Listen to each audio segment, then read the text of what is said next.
Putin offers Europe gas through Nord Stream 2, Germany declines. Here's a summary of the article. Russian President Vladimir Putin on Wednesday offered to resume gas supplies to Europe through the intact part of the Nord Stream 2 gas pipeline. Germany said it would not take Russian gas via the Nord Stream 2 pipeline that has become a flashpoint in the Ukraine crisis. Massive amounts of gas were released into the Baltic Sea after both links of the Nord Stream 1 pipeline and one of the two links of the Nord Stream 2 pipeline were ruptured on September 26.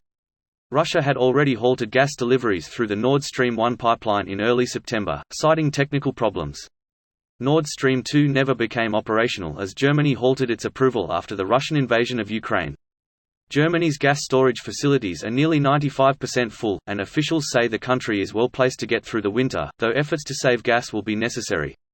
We could move the lost volumes from the Nord Streams along the bottom of the Baltic Sea to the Black Sea region and thus make the main routes for the supply of our fuel, our natural gas to Europe through Turkey, creating the largest gas hub for Europe in Turkey, he said. This post received a score of 23,000, with an upvote ratio of 95%.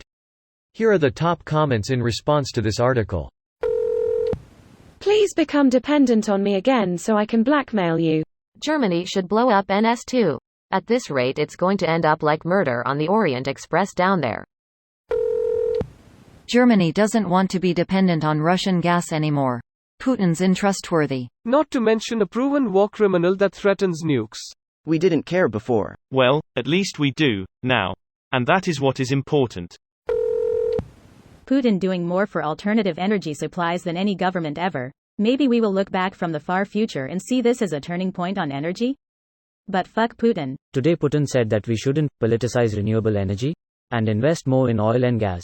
Sounds like he only just now realized he really shit the bed. And the only people who politicize renewable energy are the petroleum producers. And people who don't want to ruin the planet. If we don't get politics involved, then the only people who get a say are the people making the most profit off of the status quo, and we all know where that'll get us. The climate bill succeeded against all Joe Manchin's odds in July.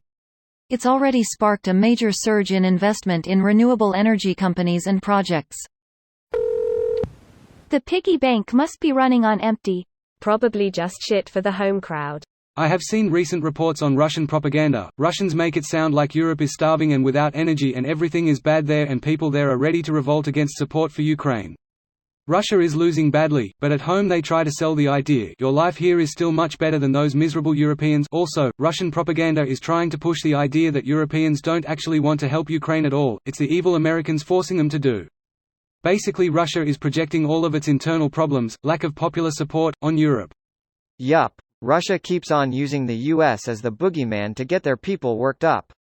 Putin can't admit he is getting his ass kicked by the Ukrainian military. They would probably be winning without the international support though. If constantly fighting insurgents could be considered winning. Picking sides is nothing new, though. Most of the 20th century was the West and East picking side in regional conflicts to screw with each other, Vietnam and Afghanistan being the easiest to reference. I do have to look at it and think, the US and the West are openly providing aircraft, tanks, vehicles, and air defense systems to Ukraine. Meanwhile, China and Russia covertly provided all those things to North Korea before China openly put boots on the ground there in '51. And again in Vietnam, Russia covertly provided all of that plus pilots right up through '75. Together in both wars, the US lost some 80,000 lives. Not to mention the Allied losses and the South Korean and South Vietnamese losses, which are astronomically higher. So, US openly providing these systems? Not really feeling in. This video was automatically created by Reddit to speech. The article and comments in this video were selected from Reddit according to their upvotes, and any paraphrasing was performed by smmry.com, without any human intervention.